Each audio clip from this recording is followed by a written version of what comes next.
Record. I'm recording now. And somebody's chatting at me. Yes, and that the chat was record. Okay. So we're mainly going to focus on BJTs as amplifiers. If you need a BJT for a series pass transistor, take 490 in the fall. If you're a power guy, anybody dealing with discrete circuits really should take that class. It's kind of like the hard, it's what people think engineers do. Printed circuit board design and that kind of thing. What people think electrical engineers do. And most of them do, other than the ones who end up programming. A lot of you will end up programming. I hate to tell you that. If you don't like programming, you're going to have to resist that. Nobody's as good at that as me. But I want to have, I've got this nice steep slope here in the active mode. I put a very small signal in on the base emitter. And when I'm at my minimum value of my signal, I'm up here, so I'm going to get a point over here. When I'm at my maximum value, I'm over like here, so I get a point over here, and I get a much bigger AC signal on the output than I do on the input. And this is called a common emitter amplifier and will be what we talk about on Wednesday. Well, I'm not rushing through these. Imagine doing these slides on one day. And just as a reminder, the regions of operation are different for the different transistors. What we called saturation in a MOSFET is called active in a BJT. What we called triode in a MOSFET is called saturation in a BJT. And what we call cutoff is the same thing in both of them. If you keep that in mind, a lot of the learning that you've already had will make more sense. The exams aren't terrible, and I have one more page to grade, and then I can start talking about like things like curving grades and things like that. The line between an A and a B and a B and a C and a C and a D is not as hard set in stone as what it says in the syllabus. So keep trying, do those bonus points. If you get close to an A, I'll probably give you an A. And I will define what close is when I look at the grade book. It's kind of like this process where I go through and I sort your grades from lowest to highest or highest to lowest, whichever one it comes up. And I just kind of draw a line. What I'm seeing in 380 right now, because I have to like tell them whether they're taking the final or not, is there's 3 people, there's only 15 people in the class. Let me start with that. There's 3 people with A's above 90%. There's another 3 people between 88.5 and 90 that are really close and doing all the work. As far as I'm concerned, I consider that to be A's too, because it's just like there's just a bunch of them right there. And then there's a big break and there's like an 84. So that's a definite 4 percentage point break. There's the line. And I kind of do the same thing in here too. Yeah. Then there's one guy who doesn't know. Yeah, there's like, and then there's a whole bunch of B's, and there's one guy who's a C, who I can kind of consider to be a C because he's going to lab and doing all the labs. But he's got like a 68 average, so that's a C. And then the ones that are not going to lab and have 10% lab averages, you know, they're going to end up being D's and F's. It's kind of like the process I go through deciding on grades. It's not cut and dry. So you may get a better grade than you expect. Just keep up with this and do all the stuff, especially the practice final and the course evaluation and the homework, and turn in any labs if there's any missing. One lab.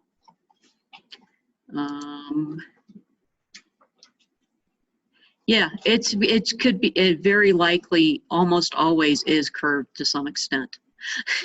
It's not a fixed number of points. It's just basically lining up those grades, seeing where the break points are, and figuring out what I'm going to do. You can turn in 1 week's worth of missing lab. Yes. for credit. It has to come to me. Can you redo a lab? You can do 1 week's worth, redo 1 week's worth of lab. If it's like lab 4, that's a 3-week lab, tell me which week you're redoing. Okay, yes. I've already got a lab 1 sitting in my office that's been sitting there all semester.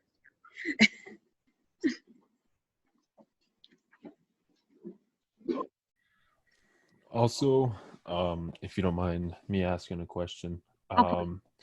I'm still a little confused on the whole 325 issue that's going around. Oh, So I just had to say something. I think it was last week when I was talking to my advisor. She was telling me that it was I see it in dropped, Louis, Jacob. Hold on. Go ahead. Yeah. that it was permanently dropped from the major requirements or the course requirements. Okay. But now I'm just kind of like still wondering if I still need to take like a statistics class, or if 325 is gonna affect me later down the road. So Best person to talk to would be Kyle Winfrey, and okay, just send him an email. If it's been permanently dropped from the schedule, then I guess you can't take it, and you would have to take you would either have to take an additional class depending upon how he wrote it up, or you might have to change your program of study to the new program of study. That's okay. I brought it up too. okay. Also, with do you know, or does any of you have any classes that focus primarily on like power distribution? Because I've been trying to like look Yes. around Okay. like for like some of the courses, but I can't find any. Power distribution, 3-phase, 60 hertz, the big power line stuff. That's in EE401, and Dr. Yermasu generally teaches that. And he also teaches classes on power converters like electric drives and DC to DC converters and AC to DC converters. And that is 484, I believe. One of them's called power electronics, and one of them is called electric drives. Oh, okay. So just like focusing like on step up and step down transformers and stuff like that. Yes. Yeah. Well, and buck and boost converters too. Oh, okay. Alrighty. Cool. Thank you. Okay. Somebody was asking about 490. I can see it in Louis. I just do a search on Louis for fall semester, EE, and I even did hit Flagstaff Mountain Campus, show open classes only, and it's shown in Louis as being there. At least I can see it. And I don't think I get a different view from you guys. And I can search as a student too. So I think it's there. If it's not, yeah, I'll ask a student to do it, because nobody's enrolled, and that worries me, because I don't want to teach something else. I believe so. It's been pulled off the schedule and then it's pulled back on. And I'm sharing my screen. I can log into my Louis from here. I can show it to you. Louis.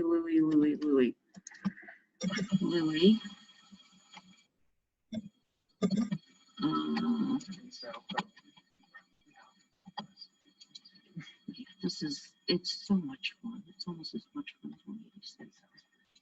And we did it with a lot of simulations last fall, but I want to go back to this. Okay, so see right here on my schedule, it's showing me for the fall teaching E490-001, Advanced Topics in Electrical Engineering. Okay, and if I go in as a student, I am a student too. Oh, great. And I search. Where's the search button on here? Search. It's in a different place from my instructor search. So I'm searching for fall 2021. My subject is electrical engineering. And I will go ahead and put in the campus. So it likes to have, and I'm going to say show open classes only. I'm going for broke here. and I say search. Where do I go? Go 110, 110, 235, 286. I haven't actually done this as a student before, so this. Oh, that's interesting. It shows up on my schedule, but it doesn't show up on your search. I'm going to annoy somebody tomorrow because I've got 32 open seats. I will go email. Brian, I got to email Brian about something else too. Okay, so Brian, what do I need? I need a key for what you call it. Oh, I need to get into Flickamus and fix 490 and 490. Okay. He just, when they put it back in, they didn't set it up right. So I'll get that fixed tomorrow. I know someone who I can talk to who isn't sick of me complaining to them. Okay.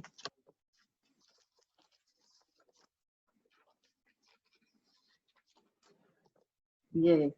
Anybody I'm missing on the roll? Ibrahim, Lauren, and Mark. Stop share. Wait, somebody, stop share. Somebody was chatting at me.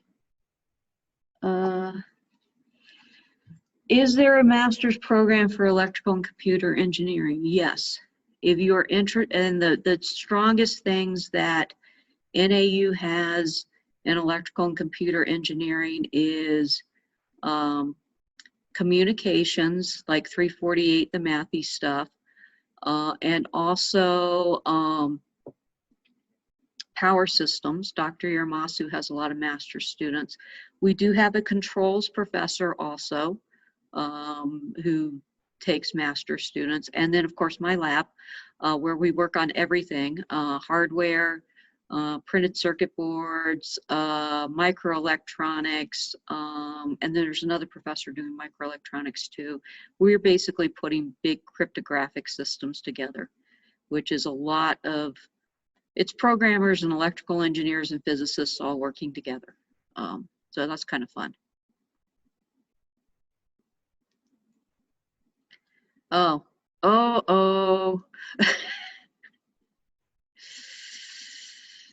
Which 490 were you in? Were you in my 490, Jordan? Okay, so I am on the, I will get this fixed because I am listed. My Louis says I'm teaching 490 in the fall. The other Louis that the students see can't see 490, which is why no students are enrolled. So I will get that fixed tomorrow because I'd rather teach 490 than something else. Okay, Alex, I missed you. If I turned in a lab, but no, I failed it, but now I know what I did wrong. Can I return it? Yes. Do that. Just tell me it's a regrade when you send it to me. Okay. All right. We will see you guys on Wednesday.